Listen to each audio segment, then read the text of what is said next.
Hi guys, I'm Kitty Christine and welcome to my channel. On this channel we do tech, lifestyle and vlogs. So if you're into that kind of stuff, please do hit the subscribe button and ring the bell so that you get notified when next I drop a new video.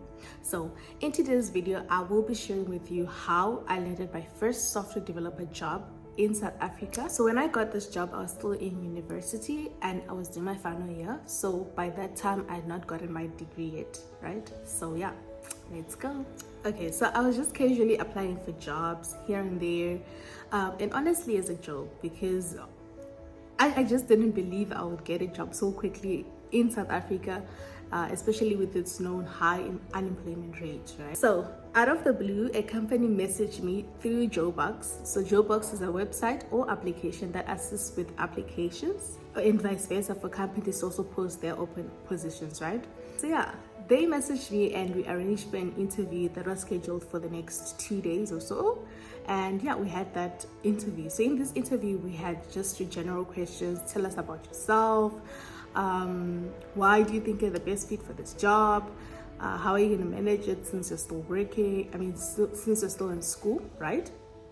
And all those general questions. And after that online meeting, so that was an online meeting, they asked me to come through to their offices for interview number 2, and their offices were based in Rosebank, Johannesburg. Yeah, and it was a startup, right, at that time. So yeah, I went through and I had my interview. I think that was a Friday, if I'm not mistaken.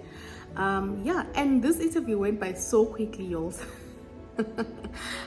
But surprisingly, they messaged me that very same day, which was a Friday at night.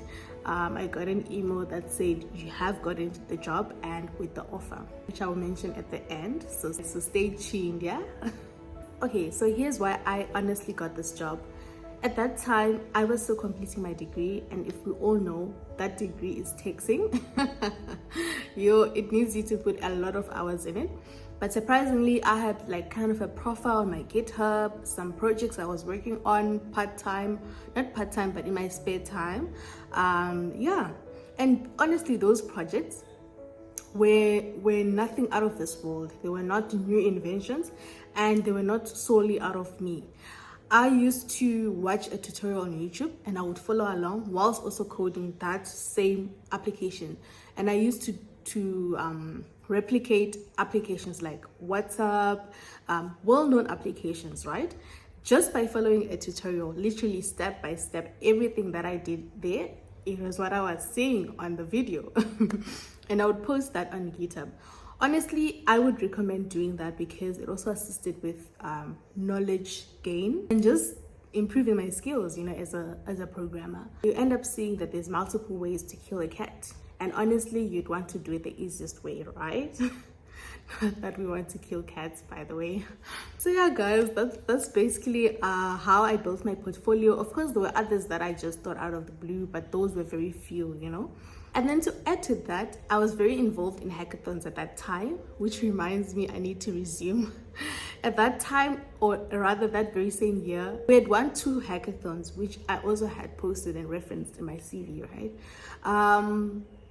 And we had won a sum of about 16,000 Rand in total with those 2 hackathons, right?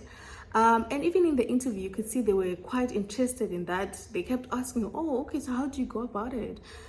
So that's why I honestly feel like those were like some of the most important things that made me stand out, I guess. So yeah, those would be my 2 recommendations on ways you could possibly stand out when you are applying for jobs, right?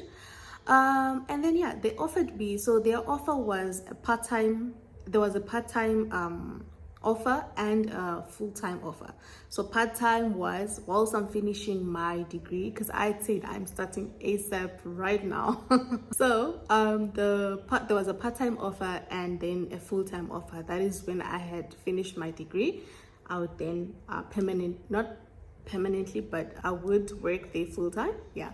So yeah, I got the job, and now it was the battle between balancing school and work at that time, which was honestly not difficult because I would want to say my very first job was just grace, man. Like, it wasn't hectic at all. It was fun.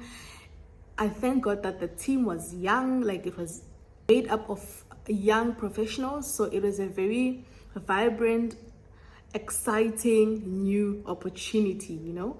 And yeah, I took it like that. So yeah, there was a little bit of work that needed to be done for the balance to be there, you know. And considering that these two places, school and this new workplace, were not very close to each other, so I had to take a train to the job place and kind of like balance and see how I can maybe skip this class but still catch up after work and stuff like that. So the part-time was only, I think, 2 days per week, and I would need to go to the offices. It wasn't remote, but somehow I made it work and I finished my degree. I went to work there full-time, which was pleasant, honestly.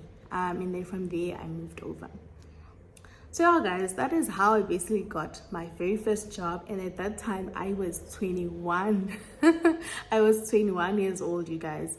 And yeah, the offer I got, I'll give you a range. That was between 20,000 to 34,000. You do the math. That is it from me, guys. Thank you for watching. See you in my next video. Bye.